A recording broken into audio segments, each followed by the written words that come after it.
Yo, what's up? Welcome to the Chocolate City Hoops podcast, where we talk about everything hoops in the DMV. My name's DJ. I'm the host. First ever episode, and I'm happy to have on the show my boy Ed Oliver, right? What was it? Locked On Wizards host for 3 years, former pro player, and really just DC sports content creator. Yes, sir. All around. Well, hey, toast to you, my brother. Welcome to the show. First ever episode. Appreciate it, man. Let's do this. Yes, sir. Yes, sir. Do that a little bit right there. Not too much. Ooh, that's some good stuff. Yes, stuff. sir. All right, let's go ahead and get started. I should have had my phone on already ready to have this stuff ready, so let's go ahead. So, right, you're a Wizards content creator. Yes, sir. Right? And first things first, you know, us Wizards fans, we done been through the ups, we done been through the downs, bro. I'm telling you. And I got to ask you, man, like, because people ask me all the time, like, how did you become a Wizards fan? My dad, man, he was a huge Wizards fan. He had season tickets. He would get like the 10-game package or something like that. He always took me to games. And they were really bad at that time. I mean, there's a lot of times we were bad. So it was like Mitch Richmond. I know we played against the Hornets, and we were getting blown out. Like, we had nosebleed seats. There was nobody in the nosebleed seats. Basically nobody in the lower bowl either. And one of the staff members came up and was like, y'all just want to sit down low. We went down low, sat basically courtside. Like, that's how empty MCI Center was. So MCI Center, you bringing it back. MCI Center, yeah. Not Capital One, but MCI. So and was it MCI, Verizon, yeah, Verizon Center. Now Capital. Yeah. I got used to the Verizon though. Yeah. Now you know you're a Wizards fan. You remember MCI Center yeah. though. That was crazy. So yeah, like now that's interesting you say that, right? Because really, we have a lot of good memories, but like you talk about our Wiz fandom, it seems like we got a lot of bad too, right? But so my story, the way it happened for me though, is that I grew up a Jordan fan, right? So I'll be honest, like early 90s, as far as I can remember, my first time watching basketball, it was watching Jordan. Like you talking about him, Pippen, like just the magic on the court. And then my pops took me to a game. I think it was like my first ever game. Might have been a playoff game. I was like in kindergarten, so I don't really remember like what year it was. Might have been like 97 or something like that.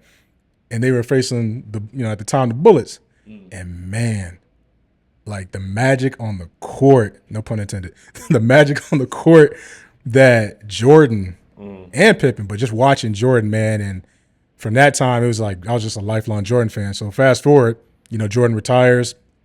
Then he comes back to the Wizards, and I'm like, well, I'm a Jordan fan. Like, I'm gonna look like the Wizards is my new team. And then he retired again, and then I was just like, you kind of felt empty. Like, man, Jordan, like that's him. Like, what am I gonna watch now? So I was like, since the last team he played for was the Wizards, I'm just gonna keep rocking with the Wizards, and it's been like that ever since. And that was the Gil, the Antoine, the Tough Juice. You know what I'm saying? Like, even before Tough Juice, what was it? Larry Hughes. Brendan Haywood, right? Like some real, like good players and some good times, man. Especially when Gil was on fire. So, yeah, no, that's essentially how I became a Wizards fan. Just through Jordan, coincidentally, probably our worst GM ever, but he's still the greatest player to ever to me grace the court. So no disrespect to them Kobe fans, love Kobe. So let's talk a little bit, man, about. Right, we got a bit into it a little bit, but your best memory as a Wizards fan, and then your worst memory, and it may not just be one. Yeah. So best memories, of course, is the John Wall shot against the Celtics, where he's like, "This is my house. This is my city." Yeah. Game 6. Yeah. Hit that shot, took over. He gives it to Wall. Working against Bradley for 3. John Wall!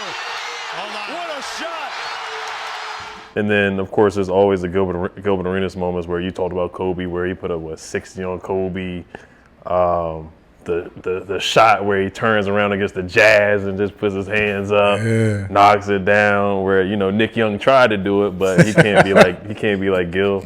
So a lot of those, man. beating the Bulls, John Wall, his first time, him and Bradley Beal winning their first series.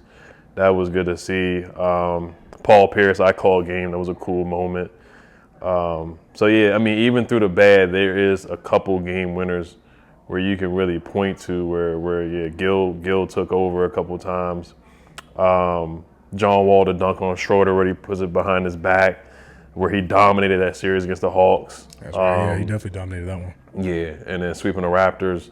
Bad moments is when Michael Ruffin who threw the ball up in the air, and then dude from the Raptors caught it out of nowhere, knocks down the three, and Buckhead's is like, oh, how did that happen? Not possible. And then Wes Unseld Jr., as a coach, he's had a couple bad moments. We were up 35 against the Clippers at home. We lost that game. That was a historical loss, like one of the worst losses I've ever witnessed in my life. There's so many bad Wizards moments I can go through. But yeah, the Michael Ruffin, that, the LeBron where he hits the shot off the backboard. Yeah. And that's a regular, it's not a playoff game, but still, like, that still hurt because that's still traumatizing. Yeah, we were winning the whole game. Like, I think when the overtime or something, we should have won that game. But LeBron hit that shot. The LeBron crab dribble where he really traveled and beat us in the playoffs. Yeah, there's a lot I can go through. Let me stop you right there. You brought all that trauma back to me, homie. like, you know what I'm saying? Like, at first I was like, okay, he gonna say about a couple now. You brought back all the trauma. Like, and I'm sitting here just looking at you like, damn, he's right. I forgot about that moment. Right. It should have stayed locked back there, but it didn't. But it's all good now. Man, you mentioned a lot of good ones. I think that, man, them LeBron days, especially early on, like before the John Wall, Bradley Beal era, you talking about like just sinking us in the playoffs. What, like twice, like the back to back, right? Yeah, it was early. Yeah, early back to back, and it's like, man, he walked up to Gil. Oh, I'm sorry. When Gilbert, you about to say he walked up to Gil, and he's I can't remember exactly what he said. He's like, you missed this. This is, this shit's over. And all of a sudden, I'm like, he walked up to him. That's got to be a violation. That's got to be something, man. Right, like, you got to like refs call something. Right. And I don't think you can really do that now. Like, people, like, players will try to pass by, act like they're saying something, but you can't just walk up to the player no more while they're on the free throw. And you just assumed, like, because Gil's like, it don't matter. Like, he gonna make. I never thought that he was gonna miss. I thought, all right, we good. Miss, boom, good, done. So that was definitely, but I'm gonna take it a little bit different route. Best memory is definitely the John Wall shot, right? To me, that's like, I was there for that game, and it was just amazing. Like, you just saw the whole, like, and then I'll also say the John Wall return game. I was there for that one too when he was on the Clippers, and it was like he had come back before during like 2020, but during that time there was nobody in the stands. So, when he came back, and I was like, I gotta get that game, like no matter what. I think he crossed somebody up. I don't know. I can't even tell you what Wizard he crossed up. He crossed somebody up, hit that little, I think it was like a patent fadeaway, and then literally after, like, it's so crazy how somebody can have such an impact on the city. Because even in the Clippers jersey, he came out and just same thing. This is my city still. Clippers have a chance to tie. Wall breaks down his defender. Mid-range is good. He glances at the crowd, pounds his chest, and they respond as if he's wearing a Wizards uniform. Anybody else, you'd be like, dog, the audacity. 9 unanswered for the Clippers. Timeout, Washington. See it, decides, you know what? I'm going to cross over, stroke a jump shot, and talk smack to the crowd. Like, to talk about this your house, but it's John Wall. Right. You know what I'm saying? And that, to me, it was just like, for the first time, I think, in a very long time since like the Jordan days, I was like, I love the Wizards, bro, but you feel torn. Like, I like seeing John Wall thrive. Right. The worst moment, I mean, I guess you could throw like Wall leaving in the way that it happened. Oh yeah. But that was like one of Tommy's first moves, which, I mean, we'll get to that too, Tommy. But I think definitely those just like playoff losses, especially when we felt like we were close. I'll say when we went up against the Hawks, right? I think we talked about this offline a little bit earlier. Like, John Wall prime, like looking good. Him, Brad, Gortat, Nene, Paul Pierce, Ramon Sessions coming off the bench, right? I don't know if that was the same year we had the AARP, Drew Gooden and them. I don't think we did, but we were so close. And I'm pretty sure that was going to be the series where we win, we go to the Eastern Conference Finals, and I think we're playing the Cavs. Yeah. So like, and by all intents and purposes, that year outside of the LeBron shot, I think that was the same year. I think that was the highest any of us Wizards fans ever felt. Right. We felt like we was really about to go to the top on that. So, but yeah, man, that's got to be the worst because you saw him go down and he hurt his wrist and you just like, shit, man, like, why does something always got to happen to us, man? I'm telling you, like every single year, and I think we had kept losing in the second round a lot. Oh yeah. Even with Gilbert, we lost in the second round. Like we haven't gotten to this Eastern Conference Finals since 1979. That's hard to do as a franchise. I want us to think about that shit for a second. Huck. Not even born yet. Not even conceived. Like my pops was at Tennessee State. You know what I'm saying? Just trying to, just trying to have fun. Like none of us were even conceived or thought of, man. And that's the last time. Was it 78, 79? Yeah, Wes Unseld Jr., his son. His son. He's got to let go. His dad was playing. We sitting here, and now we sitting here reminiscing. Like, I'm about to get off this because now I'm starting to feel traumatized and bad. I know when we post this, Wiz, Twitter, and everybody else going to be going down memory lane. They're going to hate me for asking you these questions, bringing them up. So let's we're going like past, present, or like not present, but recent, present to future, right? So we talked about what we mostly remember, right? Which is that Gil, that, Antoine, Tough Juice, what I'm saying, before that Larry Hughes era. Then we go to the John and Brad era, which, I think for all intents and purposes, right? Like, obviously it's disappointing that they couldn't go further because we had so much hope that they could do more. And I know for sure they both together, laid it all out there. Now the post John Wall after that, I think like once you let John go, Brad, as much as I love what he did for the community, probably, while the peak of, maybe like the asking price for a trade was still high, should have been probably should have just, let him go. That would have been another Band-Aid to tear, but, should have been just done. Right. But let's talk about the future. I mean, right, we got a new front office, right? Michael Winger, Will Dawkins, doing some things that we're just as a fan base not accustomed to, right? I mean, making good trades, making moves that we don't see coming. Let's talk about our draft pick. So, second overall draft pick, Alex Sarr. I mean, now we've had a couple of summer league games, right? What did you think about the pick? Well, let me ask this. What did you think about him before the pick? What did you think about him when it became realistic that we would pick him? And then, after a couple of summer league games, what's your impression? Oh, and we didn't plan the shirts either. If people were looking at the shirts, what? The Nike. Yeah, I forgot to say that. So I got this shirt this morning. All right. This was not planned. First ever episode. Promise you this was not the thing. So, all right, back to it.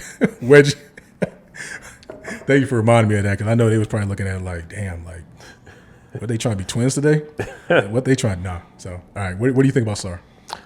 So my initial thoughts before the whole draft, before we took him, I was happy we got him because we weren't supposed to get him. It was supposed to be, he was supposed to go number 1 to the Hawks, and we were supposed to get Reece Auché or whoever, possibly Reece Shepard. But I mean, nobody said we were going to get Reece Shepard. It was either one of the two for the most part. Maybe Klingon, from what I was hearing.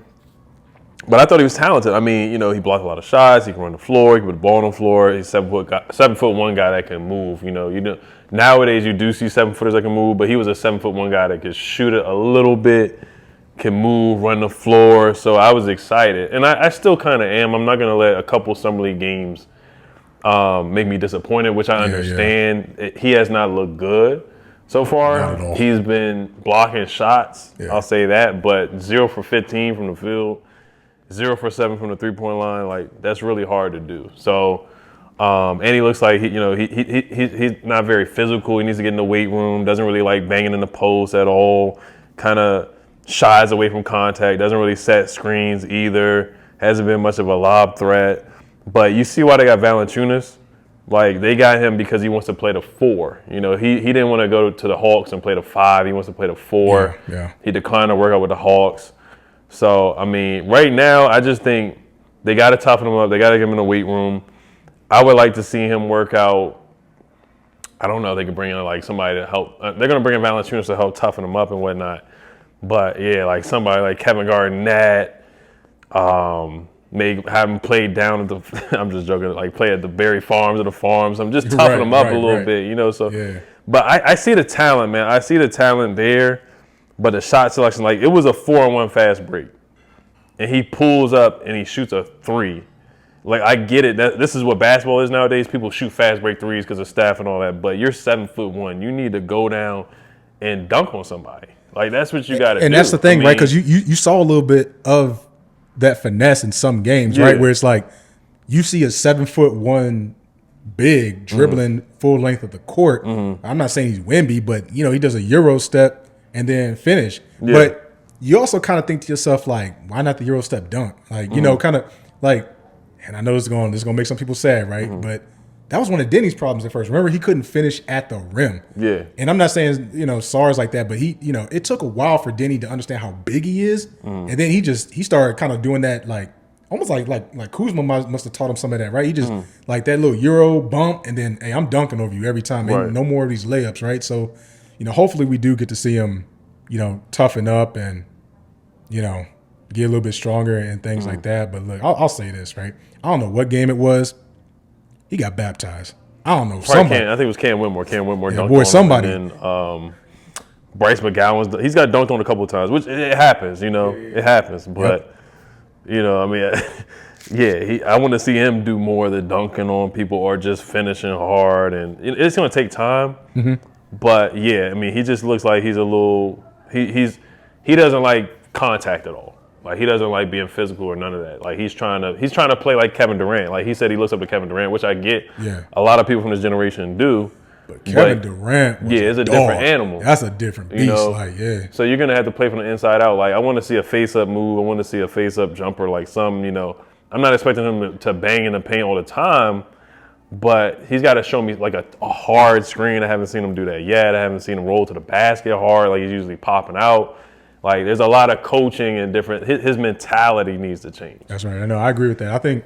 Let me be clear though, right? I mean, I'm not concerned or like overly concerned about Sarr, right? I mean, you look at the tape, like the potential's there, right? You saw, you know, what he was doing, in NBL, right? So you saw what he was doing, and you saw him even when he was with was it G League Ignite? He was he played well. Yeah, so you know, like you saw some of the potential, but I mean, like you said, right? Even with the number 2 overall pick, I didn't think that was even a possibility at the time. We just assumed he was going number 1, and I thought it was Ricochet or Reed or. I'll be honest, I was thinking Klingon. I was on that bandwagon of thinking like if Klingon is shooting threes, but you know we ain't gonna go there. I know it's a sore spot too for some people, Brandon. No, I mean I'm happy with Sarr, but I definitely think, you know, especially with this coaching staff, this front office.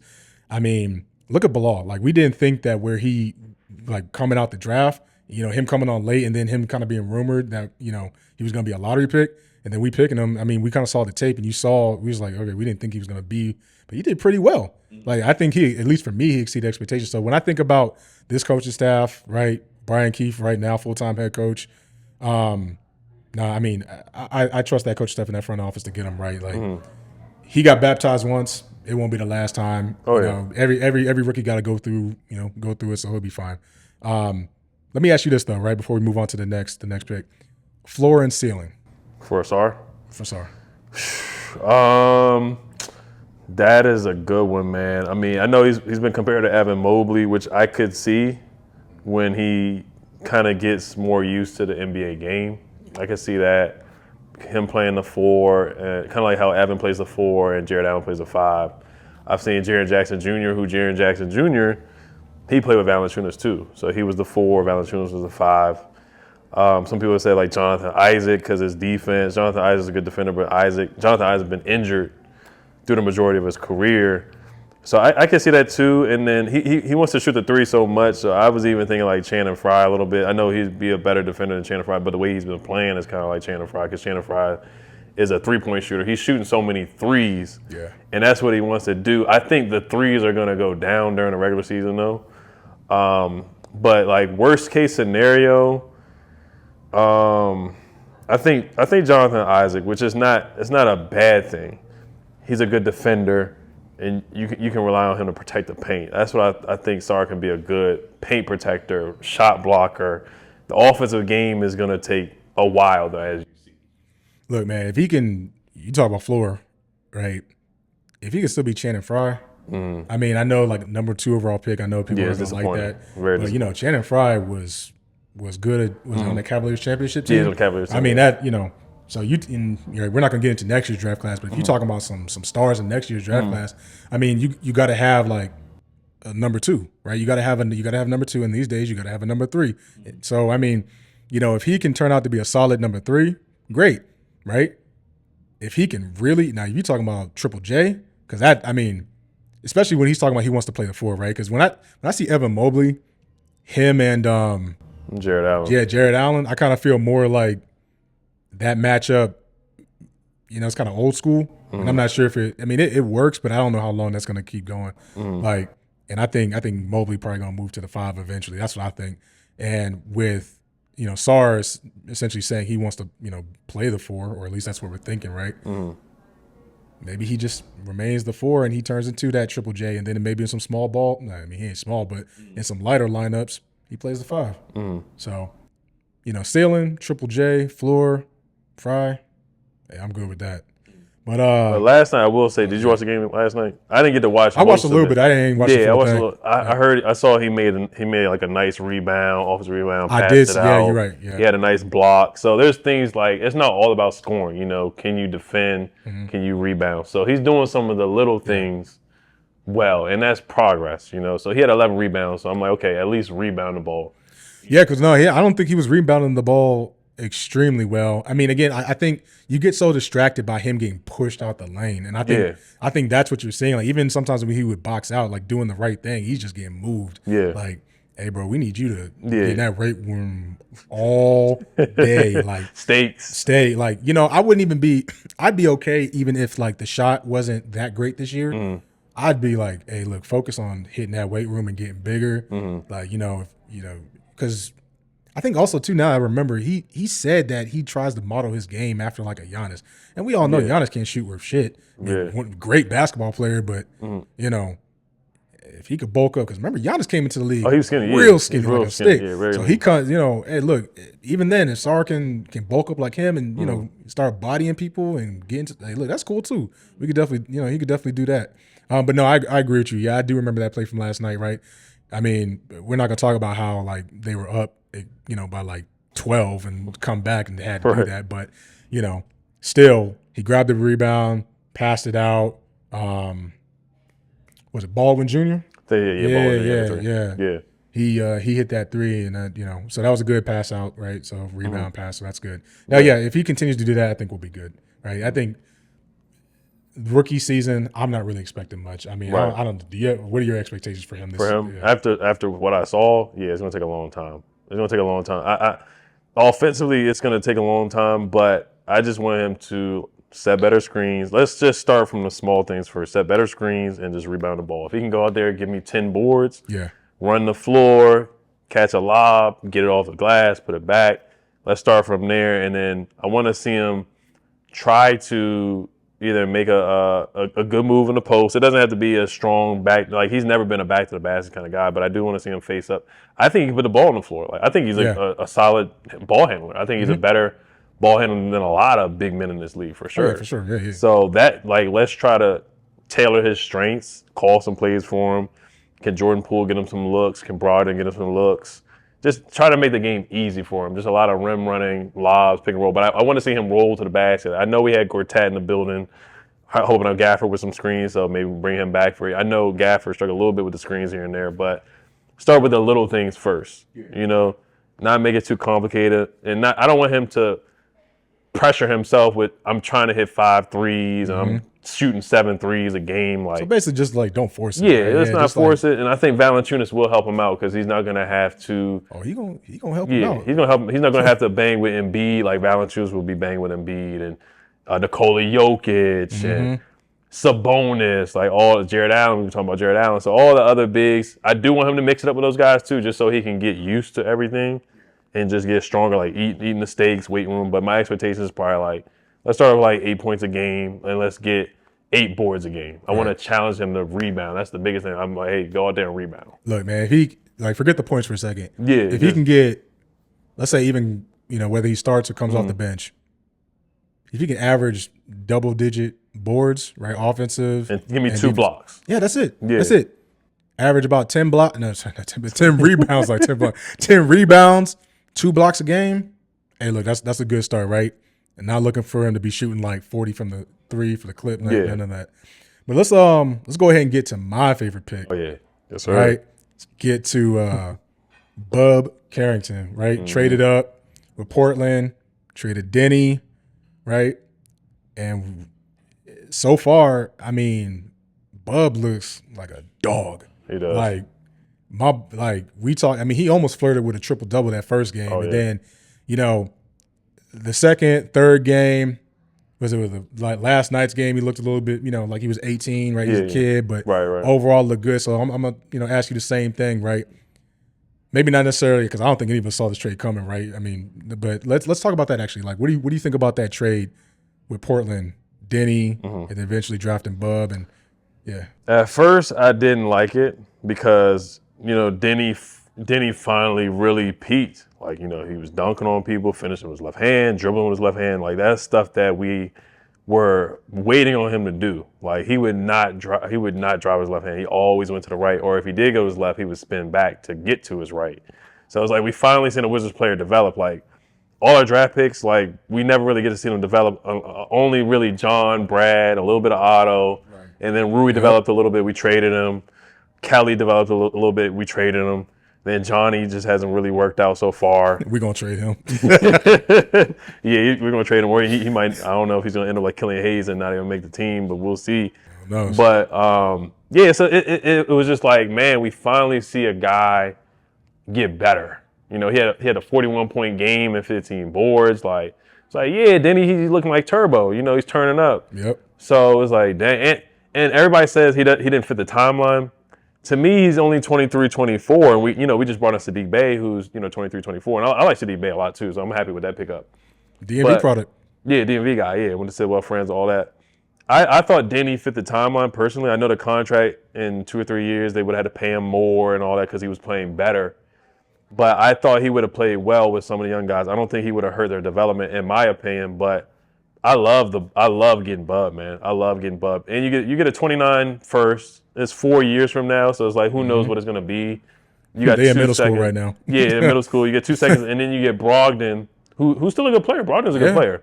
He's more like a 6-man Remember, like we starter. was trying to get him back in the day when he was still with the Celtics, right? Right, yeah, he played really good with the Celtics. He was good last year, too. He was 6th man of the year with the Celtics. And you can trade Brogdon maybe this year or next year or whatever. You probably won't get a first. You maybe get like a second, a couple second picks, and a solid player or whatever, which is fine. So at first, I hated it because I really started to really enjoy watching Denny play. But, seeing what we got in Bub, I'm like, hey, this is a good trade. And that, I think that's the thing, right? At first, you get mad because you think Denny is so young, and you think about, well, I mean, this timeline, but, I'll go back to what everybody has pretty much been saying on, Wizards Twitter too. Is just like, if this front office didn't draft them, oh yeah, don't get attached. And that I think that to me was the ultimate don't get attached because. And I thought it was gonna be if anybody. I thought it was gonna be a trade. I thought it was gonna be Kuzma. You thought it was gonna be Kuz. I thought we were gonna get the Kings pick, which was 13. So I thought we were gonna get Kuz, but they got a billboard, a magazine that has Kuz, Poole, and Bilal on it. And they're gonna be playing that Mexico City game in November. And when I saw that, I was like, "Yeah, they're not gonna trade it." And you know how it goes. Look, if you're gonna be advertising me, then I'm not. Yeah, nah. If you got me, if you selling season tickets with my face, Kuz's face on it, it ain't happening. So he ain't getting traded. But no, yeah, you saw the timeline, and we'll get back to Bub here in a second. But you thought to yourself like, damn, all right, he's gone. That means Corey, because Corey was older. Yeah. So Corey, like what he brings to the table. Don't get too attached to him, right? Who else, right? We talked about Johnny. I mean, look, I feel bad for Johnny. I ain't gonna hold you. Like, so many people don't like Johnny, and it's like you want to root for him though, right? The Taco Bell commercial was fire.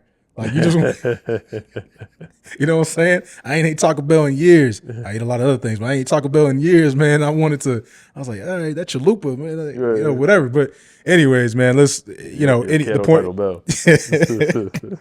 But again, right? If this front office didn't draft him, don't even get attached. That's the message that I think that they sent, and really like because they just want to build things the way they want. And look, we asked for this rebuild, right, as a fan base, and this is what we're getting. And right, going back, good segue back to Bub. Like we looking at Bub, and right, I've watched highlight tapes of Bub. Like I knew of him, but again, we didn't think we was gonna get back into the first round, at least leading up to the draft. Right. We thought it was number 2. Then the couple we had a second round pick. 26, yeah, 26. Yeah, the 26 pick in the first round. Then and then the second round pick. So you know, we were just kind of focused on that, and then we get Bub. Man, I'm like, hold on, let me look at some more tape on this kid, and man, just a straight dog. He is. Yeah. And I'm gonna say something controversial, man. Like, we talked about this offline. I think the ceiling for this kid, I see like a hybrid between Russ and SGA because of the height, the shooting. Now he doesn't have the super athletic like Russ, but I mean, when I think about like the game last night, whoever was guarding him, man, he backed him down, boy, and he just said, hey, "Get up out my face!" Like it's just that dog mentality. And I think when we talk about like, kind of like, yeah, you might be smaller build, but you think about like Sarr, right? What we talked about with him is like you need some of that effort, some of that bully ball. So I don't know. I mean, what's your take on Bub? Oh, I love Bub. Honestly, it's kind of like, you know, I'm not gonna say he was our second pick of the draft, but you know, people look at it that way because he's been the best one out of all 3. We'll talk about Keyshawn a little bit too, but Keyshawn's been good as well. But you know, he's from Baltimore. That Baltimore toughness, that DMV toughness. I mean, some people say Baltimore. Baltimore. I was gonna say, be careful that Baltimore DMV. Disrespect the DMV. But yeah, I mean, he's from Baltimore. He's got that Baltimore toughness to him. The first play of the game, he shoots a 3 and knocks it down. So it just showed that he's not scared. Yeah, just relentless. Like, he's going out there, hair on fire. Yeah, so for him to play that way, pick 14, and he's 18. Like, all these guys are ridiculously young freshmen. And he can shoot. Like, he can really shoot the ball. I do want to see him get to the basket a little bit more. That's, like, the only critique if I had anything. But, like you said, he flirted with a triple-double his first game. Like, had 9 assists, 8 boards. Flirted with a triple-double, almost had a triple-double, like shout out to Ice Cube. But, yeah, I mean, he's looked really good. I want him to get a lot of minutes this year. Yeah. He deserves at least 25 to 30 minutes. No, he does. I mean, like we said, I mean, as far as, like, Summer League is concerned, best player out of all of our draft picks by far, like, without a doubt. Yeah. I mean, like I said, I don't know how many times I got to say it. You know, dude's a dog. Like, he's out there and he's letting it fly. He's not scared. And I think one of his downfalls coming in, at least one of his critiques that people were talking about, was his inability to drive. And I mean, I agree with you. I would like to see it more, right? But he has a few times you've seen that potential because even last game, right, he just wanted to go in and drive for the game-winning block, right? We talked about when Sarr got the rebound and passed it back out to Baldwin Jr. And, you know, he it's just like, yeah, it got blocked, but I like the attitude. I like the way that you was trying to go about it. You was just like, look, I'm not going to settle for the shot. I'm going to go in, you know, try to get the easy bucket. I mean, it just so happened that it got blocked. But, I mean, overall, I mean, you know, Sarr may have the biggest star potential, but, man, I don't know. Like I said, my ceiling for him, for Bub, is definitely like that cross, like I said, between Westbrook, SGA, maybe a little bit more SGA. I just like that Westbrook dog mentality. And then I don't even know for like floor. I mean, shit, if his floor is just what he's been doing now, that's not bad. But I agree with you. Oh, he should get some good heavy minutes this year. Yeah, something. 100%.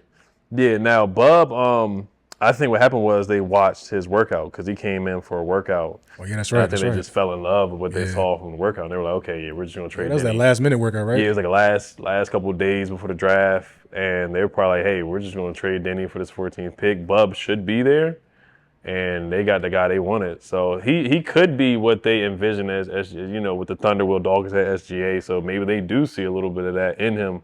And they can help him develop where he can get to the paint more. He's another guy that needs to get in the weight room too. All of them. That's normal for 18 years old. I mean, you're still but that's you're what's still crazy. growing. He's still growing he won't too. turn 19 Yeah. until like later. Was it later this And month? he had a growth spurt too. He was like 6'1" or something like that. He grew up to 6'5". Hey, look, like you seen the trend though, right? Yeah. Bilal, I think he grew some this Yeah, summer growth too. So spurt, you yeah. talking about these kids, right? And I'm just, I mean, they're adults, like grown men, but young adults. Right? I'll say that Yeah. that like, they coming into the They league. can't drink yet. None of that. That's They what got I'm saying. 3 You're years right. to go. Yeah, you're right. Like we sitting here, and we sitting here sipping, and they can't even sip. I gotta remember if they ever try to come on this podcast, I gotta remember to put like I can only have something on my side, not their side. I ain't trying to get in trouble with the organization before I even got started. But now, yeah, like can't even drink yet. But just the potential is just out there. So like I said, like, whatever he turns out to be, I mean, I have again faith in the coaching staff, Brian Keefe, right? Like especially him, because you just see it and you're just like, I can't wait to see this kid for the rest of the season. More honestly than Sarr. But then we'll get to our next pick here, Keyshawn George. I think we had the 26. We traded up with the Knicks for 24. Right. Yeah.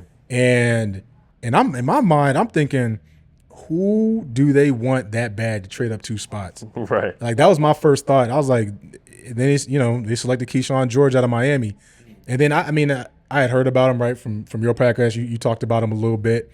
And then I was thinking to myself, like, let me look him up a little bit. My boy from Miami shot 40% from the arc. Mm-hmm. And then I'm like, will this translate, though? But some of the knocks on him was, right, slow-footed, right, kind of sluggish, ain't moving the puppies on defense, right, can't really drive to the bucket. So before I get into what I saw, right, and I'll get your opinion here first, I definitely think overall, controversy, I think he was the most consistent, though, in Summer League. Yeah, like we both said, Bub was the best out of everybody. I think he was the best one on the team overall. I mean, the guy Justin Champagnie, shout out to him too. But Keyshawn, I like what he did defensively. I think he kind of showed us some stuff like that he can really do. Like he can block, get blocks, steals, defend, just disrupt, just be a disruptive guy out there. And he was shooting the 3, like he did a little celebration, put his hand over his face and did a sidestep. I ain't never seen that one before. Yeah.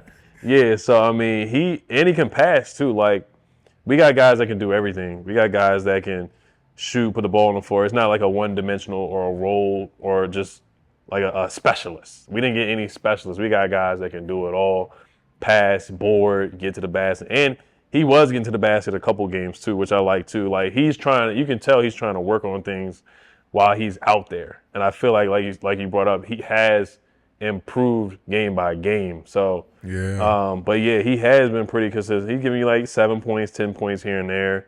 Of course, more guys are just getting more shots than him. Like Bub's getting a lot of shots and Sarr and stuff like that. But when he gets the ball, he's doing good. Yeah, he's making smart decisions, doing good things with it. Smart pass and whatnot. Yeah. So it's like, watching him over these past couple of Summer League games, you're just like, he's not.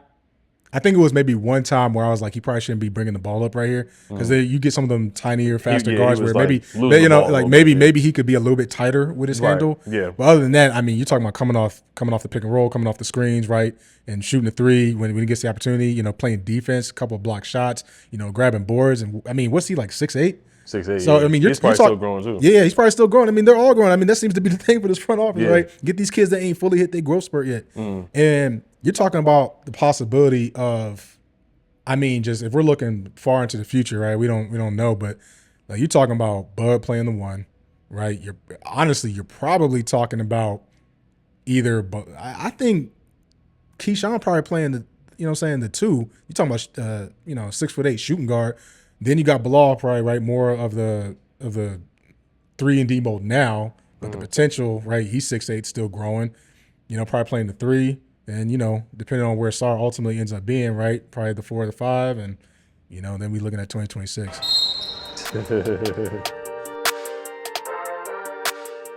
But anyways, we ain't going to get into that. So, but I mean, like, the potential with this group is through the roof. So I can't really say too much more about Keyshawn, right? I'm going to call him KG18 from here on out. Dude, he's consistent. And I think for right now, right, you see the potential. All he needs to do this year, in my mind, is be consistent. But I guess, we should talk about floor and ceiling for him too. So what do you think about floor and ceiling with him? With him, I know the consensus, they said like Sean Livingston, but he can shoot way better than Sean Livingston. Kyle Anderson, slow-mo, because like you brought up the slow feet, where he can create for others. And Kyle Anderson he's had a good career, but I think he can be a little bit better than Kyle Anderson for sure, because he can shoot the three better than Kyle Anderson too. His shot, like you look at his form, it's a quick release, good release. He's got the form up, elbow up, and everything like that. So he's more of a tougher ceiling and floor kind of guy, but I think he can definitely be a starter in the league for sure. But to think of like an individual like one of those guys like Sean Livingston, Anderson, I think he could be better than those guys. But and some people brought up Nicholas Batum, because Nicholas Batum can really shoot the three. So I could see it from a shooting standpoint, Nicholas Batum, and then defensively, I think Keyshawn can definitely start being a really, really good defender, just because, his wingsman. He's 6'8", and he can move when he gets his feet a little bit quicker, which of course we'll get in the weight room and whatnot. I would say around those guys. Like if you look at a combination of Batum's shooting, Kyle Anderson's playmaking, Sean Livingston's playmaking, I can see like a morph of in between those three guys. Yeah. You made me think about it a little bit more, and I can't believe I forgot this, but he had this one good play. He was about to baptize somebody. He went up with two strong. I think that's what made me pay attention. I was like, hold on, we may have something, right? Yeah. Not just the shooting, but he tried to drive to the basket. It got blocked, but I love the intent. Like he said, he knows he's 6'8", still growing. He said, I'm about to go in here and try to dunk. And it was looking like it was about to be something serious. And I was, almost, one of them things that you almost get up out your seat. I was like, oh shit. Yeah, I was like, oh dang, it didn't happen. It got blocked. That reminds me too, Bub. So we lost the game to Portland, and Bub gets that steal at the end. He almost started to go to overtime, and that's just that dog in you, like he's not giving up. Yeah. Like a lot of players wouldn't be able to get in there and make that steal, and he did that. Like he didn't try to foul the guy. He just went in and tried to get the steal. He got the steal, but I just love the intensity from those guys. I think Sarr will bring the intensity. The rebound, that's some of the intensity. He just needs to match their intensity level and their energy. I think that's tough too, because right, and I just jumping back to Sarr a little bit, right? You saw, right, Ricochet do good that first game, and Sarr he had like 12 points. So Sarr didn't best game. Yeah. Sarr didn't have a bad game that game, but you could tell it was kind of like the hype summer league, whatever you want to call it, primetime summer league game. Number 1 overall versus number 2. And then, with Twitter, right, we see the Rockets, where you see Reed Shepherd going off. And it's like, hindsight's 20/20. I still think the organization did the right thing. I mean, you can look at Reed, right, and say, okay, but I think Reed is definitely good for that team. I think for us, he would have been, a smaller guard. I don't think that's what the front office is looking for. Clearly, I think they're all looking for, guys that are 6'8" and above. I mean, don't be surprised if like a few years from now, the entire team from point guard to center is 6'8" and above. Like, I think, especially when you look at OKC, where Will Dawkins and them came from. I mean, SGA is like 6'6", and the rest of them are like basically above 6'8". So right. I mean, I think the whole Sarr and Shepherd debate, or Ricochet, right? I think collectively as a group, Wiz Twitter is like, no, Ricochet, right, and happy with Sarr. But now some are thinking like Reed, and it's like, yeah, it's all good. Yeah, it's Stephon Castle. Yeah. Castle looks good. Klingen's clinging. Like we know, Klingen's not going to score. He's just going to rebound. That's what I want Sarr to consistently do too. Yeah. But I mean, I think you talk about Castle. I think Castle's been doing good. I mean, it's unfortunate he got hurt, right? So he hasn't been finished out, but he started off real good. Him and Wemby are going to be like crazy. Yeah, they're Chris Paul too, the mentor. Yeah, that's right, Chris Paul, the mentor, and that's going to be insane. But hey, look, good news is they trying to do something, which means 2026. Yeah, we got it. They trying to do something. And that's the way I look at the Rockets. Like, look, I mean, they trying to do something, so they got what helps them right now. And we, long term thinking. Like I said, I'm not on sorry. I'm really happy with the pick, and I'm happy with what we're about to do. So, I mean, overall, I think we got like one more summer league game. I mean, maybe tomorrow. I think right. So we're gonna see if Sarr tries to finish up. I hope he's not trying to he's trying to compete to be the best version of himself, and he's not trying to compete with like his stats of where he's picked compared to the others, right? Because at the end of the day, it's a marathon, not a sprint, right? I mean, we know we're in a rebuild, so he's got about 2 to 3 years to show some improvement. It took Denny. I mean, look at Denny, 3 years. That was maybe 3 to 4. Whatever 4 years. That last year, this past year, hey, He was yamming on some people. Right. He was making them layups. It might not have always been with the left hand, but he was doing it. He was shooting effectively, right? I think. Yeah, his 3-point shot got way better. Yeah, in the way higher 30s, right? Yeah, Percentage wise. So 38, yeah. I mean, look, these young cast men coming in, they're gonna be good, right? Mm-hmm. Like I said, I trust this front office. I trust the coaching staff. We're gonna be good. So okay, right? We're getting close to the end. Mm-hmm. So I'm gonna ask you some trivia questions, right? We're gonna head to the trivia part, right? So I mean, look, Wiz Nation, right? We're longtime Wizards fans. I'm gonna try to go. I'm gonna ask you about 5 questions, right? Gonna be rapid fire, and we're just gonna see how it go, right? All right. First question then. Who was the first overall pick in 2010 for the Wizards? Jonathan Wall. There you go. All right. All right. Nickname Hibachi. Gilbert Arenas. No All chill right. Gil. All right. Nasty. Now I ask you 2 easy questions to get you nerds. Now we about to get. Let's see what happens, right? Who holds the most points in the game for Washington Wizard? I would go with Gil because he put up the 6. Yeah. See, you're right. No, you got. I know Brad put up 62. Yeah. He put up 60. And he was like a against couple the points Sixers. away. He was like, no, And Gil we put up lost. 61, I Put up think. 61. Okay. 61. Brad had 60 in that Philly game. And we lost. Yeah, we lost, But but we won the game to Gilbert. and yeah, but he did. 61. But I think the story was that like Brad didn't want to break the record or something like that. I was like, yo, if you don't get that extra free throw in or something. So yeah, all right, cool. All right, so we're gonna see.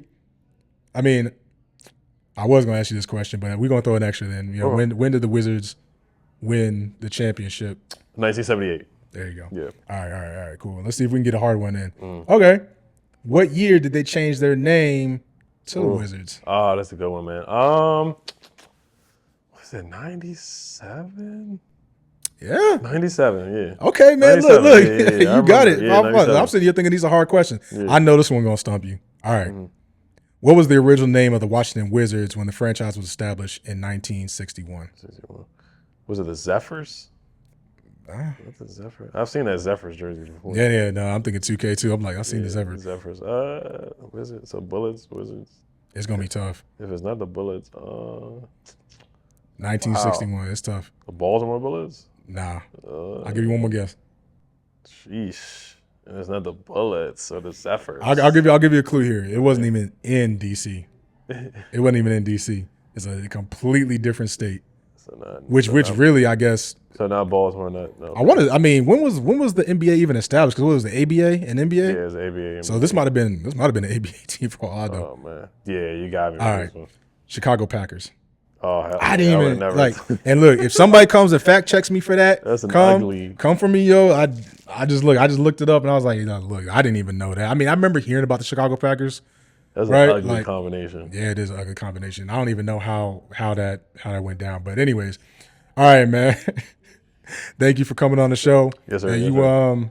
my boy Ed Oliver, you want to give a plug for anything? Yeah, definitely. I mean, check me out on my own YouTube channel, Ed Oliver Commanders. You put that in there. I know he's an Eagles fan, but we'll probably be talking trash and stuff like that. Here it is.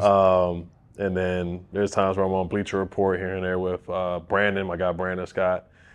And yeah, that's it. You check me out on Twitter as well. I know it's a long name. It's like Ed T FLA That's my Twitter username. Hey, my boy shouted out the full handle. I like it though. All right, y'all. Ed, thank you, my man. Yes, sir. Yes, sir. Yes, sir. Hey, this has been the Chocolate City Hoops podcast, where we're going to be talking about everything hoops in the DMV. So that's your Washington Wizards, that's your Mystics, right? Just talk about local kids. That could be AAU. We're going to be talking about a lot of things. So make sure you like, comment, and subscribe. And thank y'all. We'll see you next time.